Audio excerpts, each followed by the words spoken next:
Welcome directly to AI paper slop. Imagine watching your multi-million-dollar GPU cluster just, sitting completely idle. Your training run is stalled out, you're burning compute budget by the second, and it's all because one single AI agent got stuck in an infinite loop trying to write, 10 lines of Python. Yeah, that is the very frustrating reality of synchronous reinforcement learning today. Exactly. And we are jumping straight into the solution on this deep dive.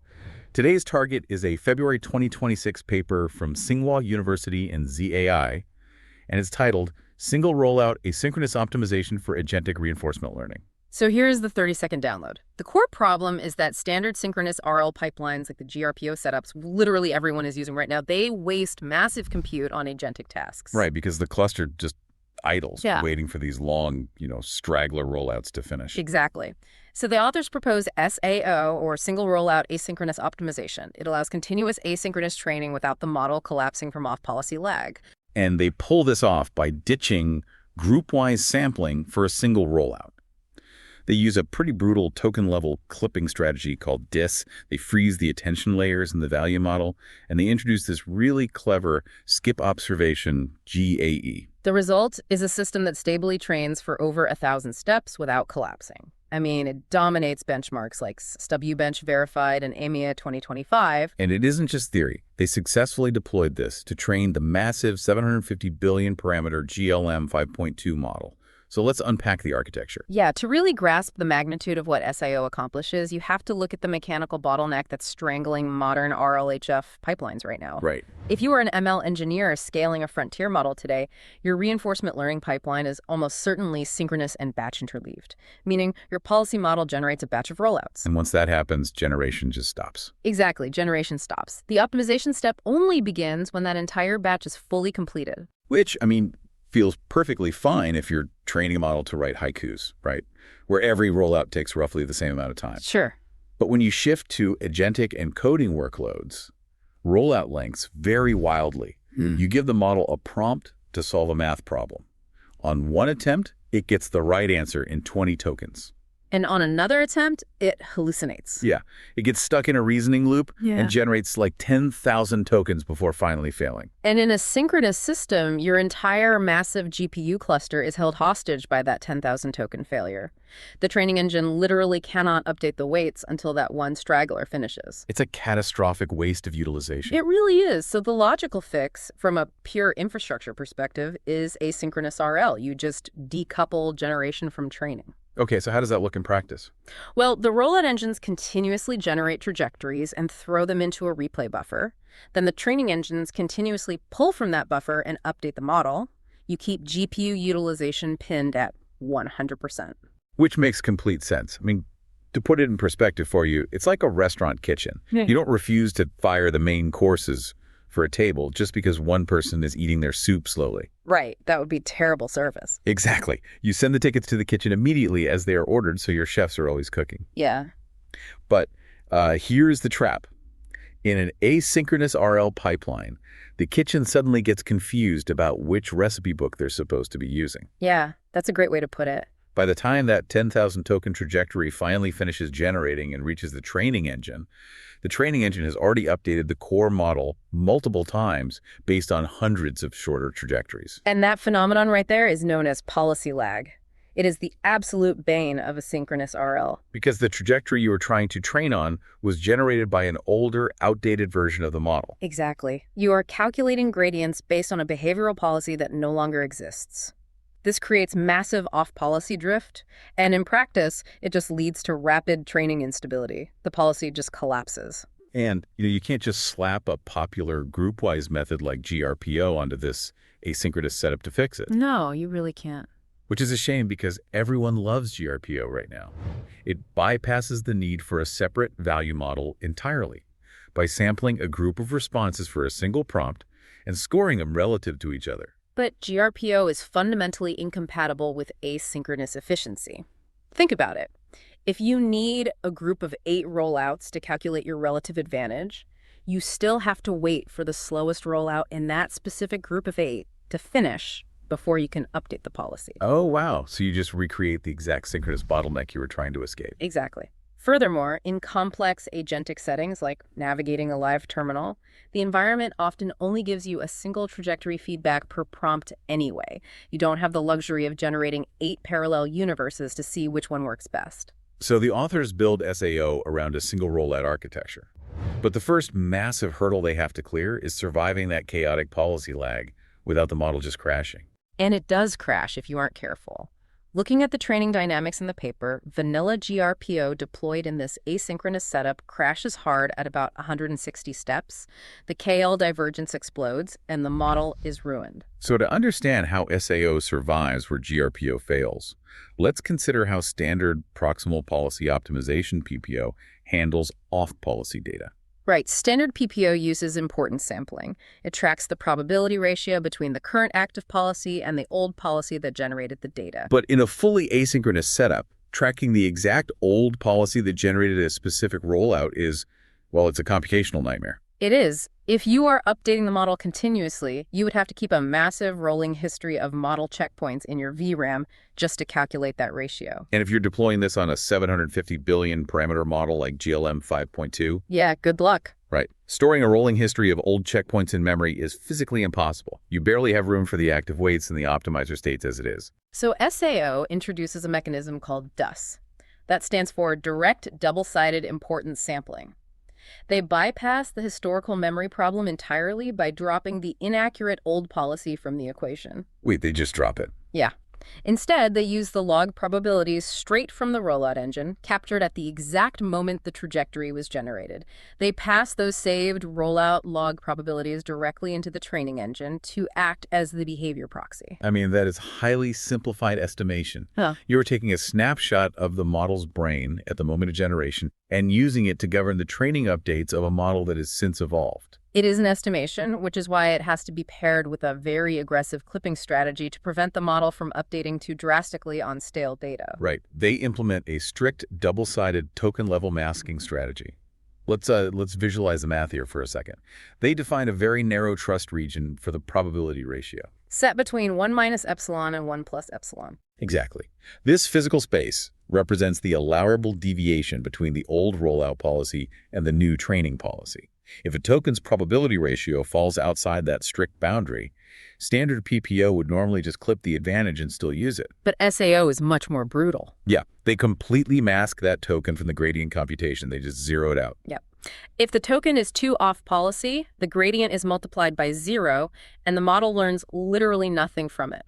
The authors are explicitly trading a controlled degree of off-policy bias for a massive reduction in computational complexity. Exactly. By utilizing the rollout log probabilities directly and enforcing this aggressive masking, they completely eliminate the need to track historical models. While simultaneously creating a harsh regularizer that prevents the policy from chasing outdated reward signals. And the proof is in Figure 3 of the paper. While vanilla asynchronous GRPO crashes at 160 steps, SAO with DIS stays beautifully stable for well over 1,000 steps. Okay, so the infrastructure is stable. We can train asynchronously, keeping the GPUs screaming at 100% utilization without the model exploding. Right. But by ditching GRPO's group-wise sampling in favor of a single rollout per prompt, we've basically stripped away the mechanism that smoothed out the training signal. Yeah, GRPO's group relative rewards give the model a clearer baseline. Without that group, single rollout optimization natively suffers from high variance in gradient estimation. You're basically back to classic reinforced algorithms. So to make this work, you need a vastly improved value model to anchor the training and tell the policy what actually constitutes a good action. You need a highly accurate, state-dependent critic. To achieve this, SAO implements 3 distinct strategies to optimize the value model under single rollout conditions. Let's go through them. First, they decouple the optimization frequencies between the actor and the critic. They implement what they call a faster value update. Right, so for every single gradient update applied to the policy, they update the value model twice. Which makes sense. If the critic is lagging behind the policy's new behaviors, it's going to give bad advice. Updating it twice as fast ensures the value model adapts quickly to the policy's shifts, providing those accurate baseline estimates. Okay, so what is the second strategy? They tackle the cold start problem by heavily scaling the value pre-training. If the value model starts out guessing randomly in a single rollout environment, the resulting variance will just tear the training apart in the first 50 steps. Oh, for sure. So by significantly increasing the corpus scale for value pre-training, they give the critic a highly robust initialization. But the third strategy, this is where the architecture takes a truly fascinating turn. Yeah, the frozen attention training. And this is where I actually have to push back a little, because reading this part felt entirely counterintuitive to me. Oh, really? How so? Well, in their pilot experiments, the authors noticed the value model's training was unstable. The gradient norms were exploding, creating these massive numerical spikes. They tracked this instability specifically to the full attention layers. Right. So their solution is to just freeze the attention parameters entirely during RL and only optimize the mixture of experts, the MOVI projections. Yes, they freeze the core mechanism the model uses to look across the sequence. But if you freeze the attention layers, you are freezing the exact mechanism the model uses to understand context, right? Okay. To look back at the prompt and to evaluate previous actions. I see where you're going. How is the value model supposed to learn the value of complex, novel, agentic states if its attention is locked? Doesn't freezing attention essentially lobotomize the value model's intelligence? It sounds like it should, but this speaks to how we need to think about what a pre-trained model actually possesses before RL even begins. Okay, I'm listening. You have to remember they are starting from a heavily pre-trained baseline. These are models that have already undergone massive supervised fine-tuning. The authors hypothesize that the pre-trained attention weights already possess sufficient mature semantic routing capabilities. Meaning, Yeah. it already knows how to attend to relevant tokens. Exactly. It already knows how to read the context. So the attention mechanism doesn't need to learn anything new about reading comprehension during the RL phase. So the instability wasn't coming from the model failing to understand context. It was coming from the RL gradients forcefully rearranging those delicate pre-trained attention weights. Yes. Pushing chaotic reinforcement learning gradients through mature attention heads causes those massive numerical spikes you mentioned. By restricting the optimization exclusively to the MOE layers, they effectively regularize the value model. And the MOE layers, which are essentially massive feed-forward networks, act as the flexible decision makers. Right. They learn to output the final value score based on the current RL environment. Meanwhile, the frozen attention layers provide a stable, unchanging lens to view the context through. That makes a lot of sense. And when you look at figure 4b in the paper, the gradient norms of the frozen attention critic are drastically lower and smoother than full parameter training without sacrificing any predictive power. It protects the model's core reading comprehension from the noise of the RL updates. That is incredibly elegant. It really is. So we now have a stable asynchronous system, and we have solved the single rollout variance with a robust frozen attention value model. But when we apply this to agentic tasks, the environment throws a completely unique structural curveball into the mix. The environment talks back. Exactly. This is where standard advantage estimation mathematically breaks down. If you look at the structure of an agentic trajectory, it isn't a continuous block of text generated by the model. Right. It's an alternating sequence. The model takes an action, the environment processes that action and returns an observation. Then the model takes another action and the environment returns another observation. So if you are evaluating a coding agent on SWE-Bench, the model writes a Python script.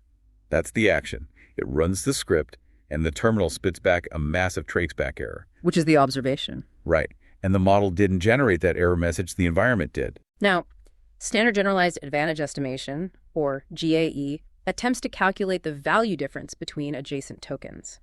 It assumes a continuous sequence generated entirely by the model. But that transition from the last token of the model's action to the first token of the environment's observation, that represents a massive discontinuity. It does.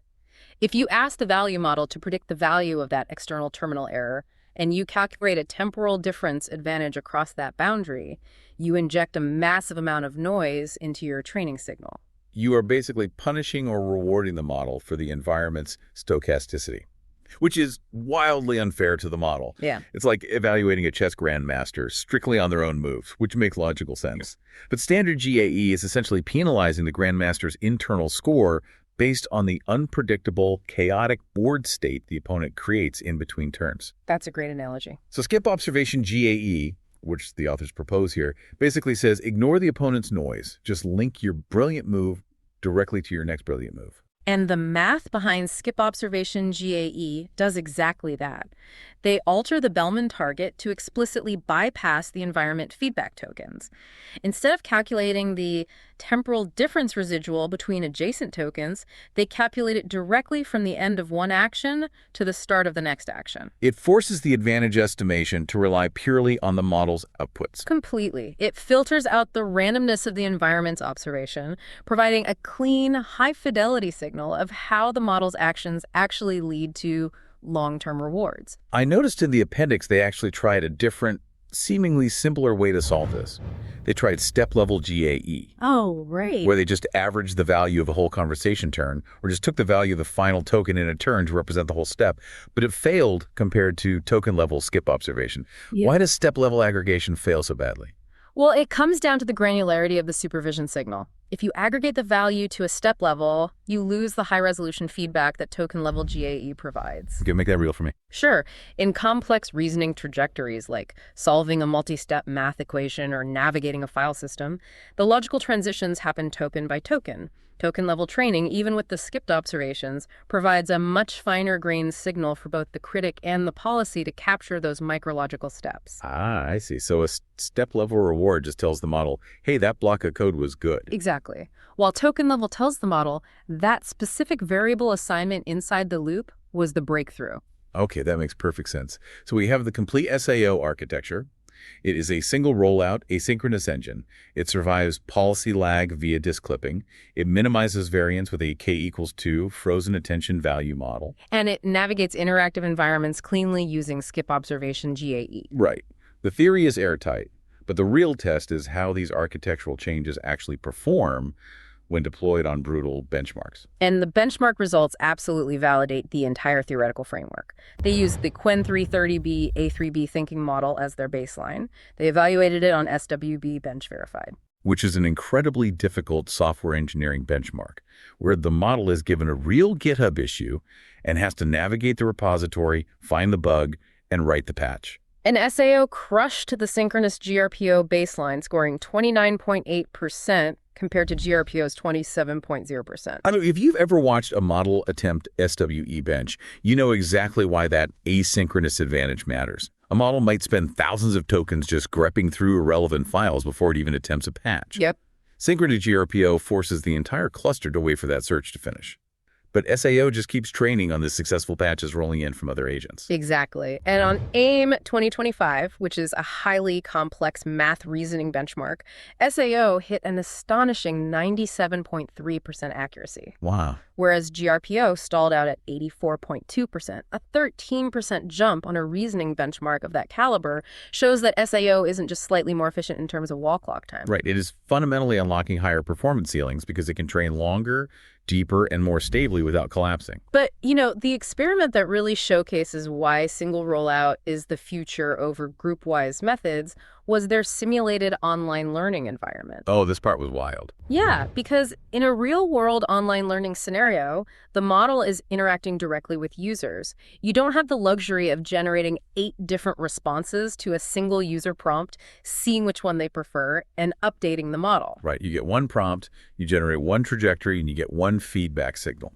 Group-wise sampling fundamentally cannot operate in that environment. To test this, the authors set up a non-stationary environment where they dynamically shifted the reward preferences mid-training. They used an LLM judge, and for the first phase, they rewarded the model exclusively for writing in a cute tone. And then without warning, they shifted the reward distribution to favor a Chunabu tone. Which, for those who don't know, is this grandiose, overly dramatic, middle school delusion style of writing. It's hilarious. It is. And then they shifted it again to a classical tone. This requires rapid dynamic unlearning of previous behaviors. It's a brilliant test of algorithmic adaptability. They compared SAO against a running mean baseline. Right, and the running mean approach is a common way to try and solve single rollout variance without a complex value model. It keeps a sliding window of the 128 most recent rewards and uses that trailing average as the baseline for the advantage calculation. Which sounds perfectly reasonable on paper, but when the environment undergoes a sudden distribution shift, the running mean completely faceplants. Because it suffers from severe adaptation lag. When the environment suddenly shifts from cute To Chunibyu, the running mean's historical 128-step window is still full of high rewards based on the Qt distribution. It is fundamentally biased by the past. Exactly. If the model accidentally generates a slightly dramatic sentence, the new reward might be high, but compared to the artificially inflated historical baseline of the Qt era, the advantage calculates as negative. So it takes a long time for those old rewards to flush out of the window, but SAO adapts almost instantly to the shift. Because SAO relies on a state-dependent value critic, it isn't relying on a trailing average. It is actively evaluating the current state based on its frozen attention neural network. When the reward signal shifts, the critic's gradient updates, remember, it updates twice. For every policy update, rapidly pull it toward the new distribution. It dynamically tracks the shift, allowing the policy to rapidly suppress the old Qt style and realign with the new target almost immediately. And the charts on this in Figure 5 show SAO recovering and converging significantly faster and to a higher peak performance than the running mean baseline. So, connecting this to the bigger picture for you, SAO proves you no longer have to make the painful choice between the high GPU utilization of asynchronous RL and the training stability of synchronous GRPO. You get the best of both worlds. You get the wall clock efficiency of asynchronous continuous generation, preventing your multi-million-dollar cluster from idling, and you get the stability to scale to thousands of steps without the policy collapsing. And this isn't just some toy experiment run on a 30 billion parameter model just to publish a paper. No. The authors successfully deployed this entire pipeline to post-train the OpenGLM of 5.2 model, a 750 billion parameter behemoth. Deploying on an architecture of that scale is the ultimate validation of this framework. Yeah, because at that scale, infrastructure efficiency isn't just a nice-to-have feature. It determines whether the model can physically be trained at all within a reasonable budget and time frame.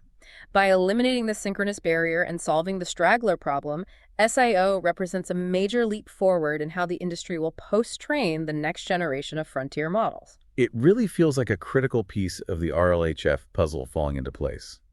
Which actually brings me to a final thought for you to mull over as we wrap up this deep dive. Lay it on me. Well, if SAO's single rollout design allows a model to adapt almost instantly to dynamic reward shifts, like moving from a Qt tone to a classical tone on the fly, what happens when we deploy these agents into live, messy software ecosystems? Oh, that's a wild thought. Right. Could this skip observation, single rollout architecture be the missing link for creating truly autonomous, continuous learning agents? Agents that live in our terminals, taking actions, observing the chaos of the environment, and adapting to real-time API changes without ever needing to be taken offline for batch retraining. I mean, that continuous live adaptation is the exact horizon this paper points toward. It really makes you wonder how close we are to software that learns just as fluidly as we do. Thanks for joining us for this deep dive into the architecture of tomorrow. Keep building, keep exploring, and we'll catch you next time on AI Paper Slop.